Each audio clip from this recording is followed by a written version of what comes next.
नमस्कार, मेरा नाम आयुष्मान है। मैं assistant manager training and placement NFCI group of education से हूँ। आज मैं आपको इंट्रोड्यूस करने जा रहा हूँ मेरे ही एक स्टूडेंट के साथ जिन्होंने 2017 में हमारे पास ज्वाइन किया और जस्ट उनकी एज 17 ईयर्स की थी एट दैट टाइम और आज की डेट में 23 ईयर्स के हो चुके हैं।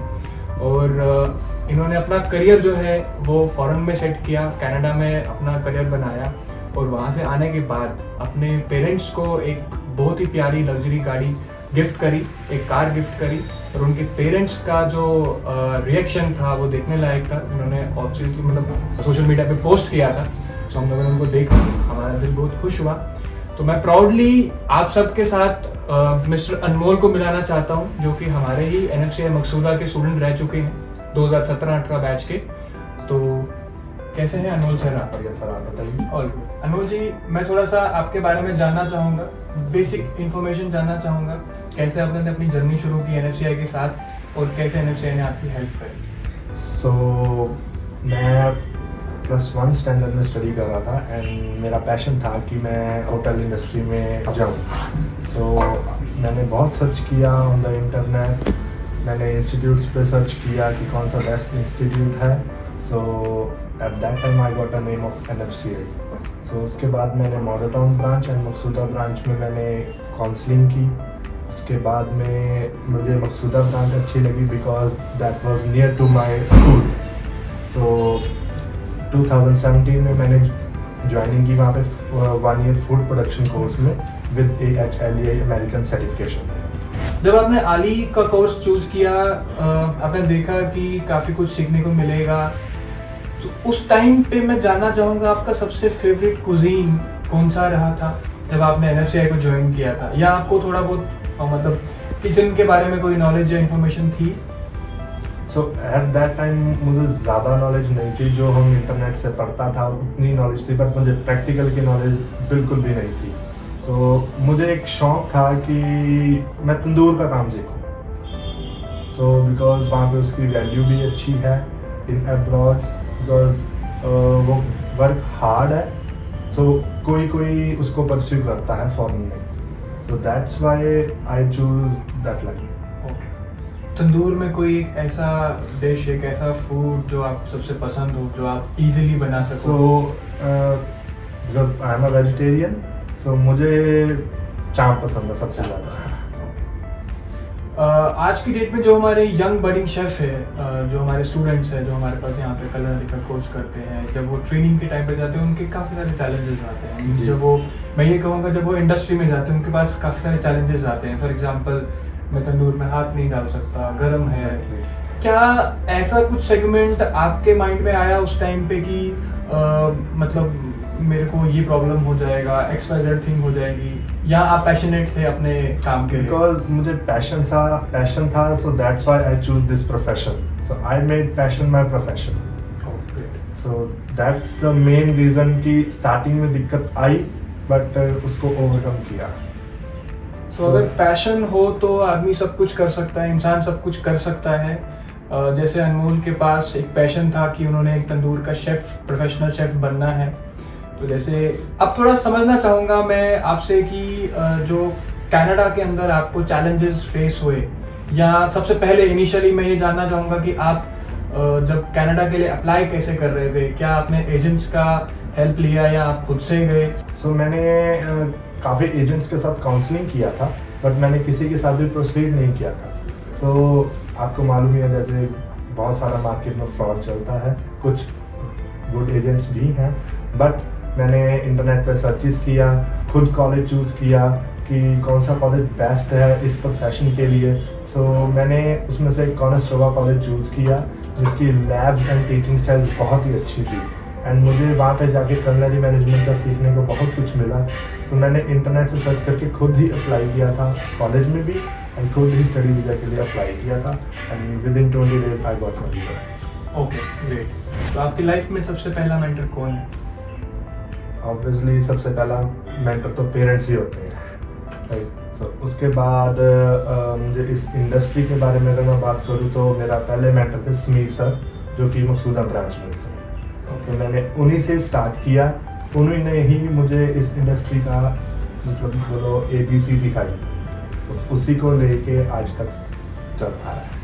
मैं उसके लिए आपको थैंक यू कहना चाहूँगा कि आपको अभी भी अपने गुरु, अपने मेंटर की मतलब बातें याद है या उनको आप याद करें, दैट उसके लिए मैं अप्रिशिएट करना चाहूँगा आपको। इसी के साथ मैं आपसे जानना चाहूँगा कि आपने ड्यूरिंग योर कोर्स जब आप कनाडा गए वहाँ पे कोई पार्ट टाइम जॉब या कोई फुल टाइम जॉब भी करा? बिकॉज मैं एक मिडिल क्लास फैमिली से बिलोंग करता था एंड फीसेस वगैरह भी निकालनी थी। फर्स्ट जॉब मैंने ट्राई किया इंडीड से। मैंने ऑनलाइन अप्लाई किया इंडीड से। मैं उस टाइम पे क्वारंटाइन में था। I got a job opportunity of as a tandoori chef. जैसे मैंने पहले बताया कि वहाँ पे इस चीज़ की बहुत ज़्यादा डिमांड है। बहुत कम लोग उस चीज़ को परस्यू करते हैं because it's a hard job. और वहाँ पे रेस्टोरेंट्स या होटल्स बहुत ज़्यादा बिजी होते हैं और लोग वहाँ करते नहीं हैं ये काम।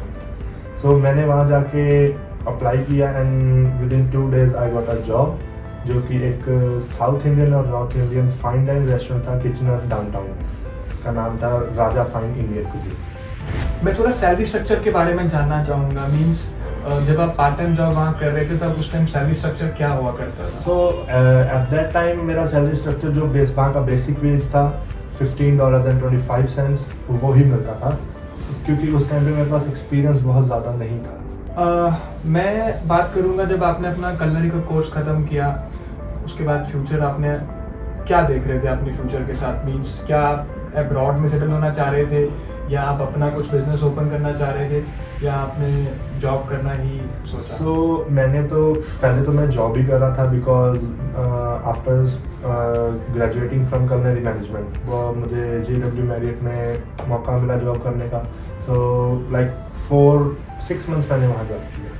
उसके बाद मुझे एक जॉब मिला as a sous chef Tandoori Haveli restaurant में, जो कि ब्रैम्पटन में था। वहाँ पे मैं सू शेफ मैंने जॉब किया। उसके बाद मुझे अपॉर्चुनिटी मिला 3-4 रेस्टोरेंट्स की ओपनिंग्स कराने का, न्यू ओपनिंग्स कराने का। वो 3-4 ओपनिंग्स कराई। ड्रीम शुरू से ही था कि अब्रॉड में सेटल होना है, अपना रेस्टोरेंट खोलना है एंड अच्छा फाइन डाइन रेस्टोरेंट खोलना है। Just waiting for the PR। As soon as PR done होगी तो मैंने ऑलरेडी प्रॉपर्टी लेके रखी है, अरेंजमेंट्स करके रखा है, नॉलेज लेके रखी है, लाइसेंसेस ऑलरेडी लेके रखे हैं कि जैसे मेरी PR डन होगी तो मैं उस अपने ड्रीम को पूरा कर सकूँ। जैसे कि हम लोग अभी सैलरीज की बात कर रहे थे, मुझे बस एक अंडरस्टैंडिंग चाहिए कि अगर एक थोड़ा सा स्किल्ड शेफ हो, मीन्स जिसने इंडिया के अंदर अपने कोर्स के टाइम पे ऑलरेडी काम किया हो या इंटर्नशिप्स करी हो, तो फ्यूचर में कनाडा जैसे कंट्री में, एक बहुत बड़ी कंट्री के अंदर क्या बेसिक वेजेस रहता है? जो as per government basic veg है वो तो है $16.25। But according to the experience, अगर मैं इंडियन शेफ़ की या तंदूरी शेफ़ की बात करूं तो it varies from $20 to $25 per hour.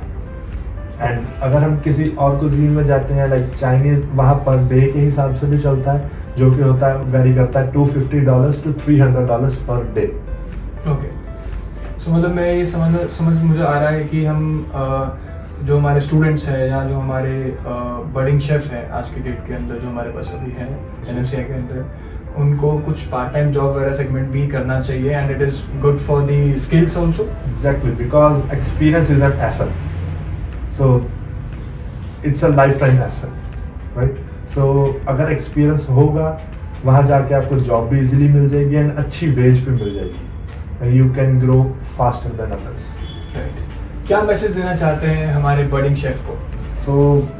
मैं तो यही बडिंग शेफ्स को एक मैसेज देना चाहूँगा कि it's a hard profession, but अगर आप उस चीज़ को सीख जाते हो then you can grow a lot, you can fulfil your dreams whether in abroad और वेदर इन इंडिया। उस चीज़ को देख के डरो मत, उस चीज़ को परस्यू करो, बिकॉज अगर चैलेंजेस से निकलेंगे तभी कुछ हम जिंदगी में कर पाएंगे। मेरा यही मैसेज होगा कि उस चैलेंजेस को फेस करना सीखो, उस चीज़ से भागो मत। कहते हैं किसी चीज़ को अगर शिद्दत से चाहें तो कायनात भी आपकी मदद करती है। इसी के साथ मैं थैंक यू बोलना चाहूँगा Anmol, thank you sir for your wonderful time जो आपने हमारे पास यहाँ पे दिया। Thank you so much.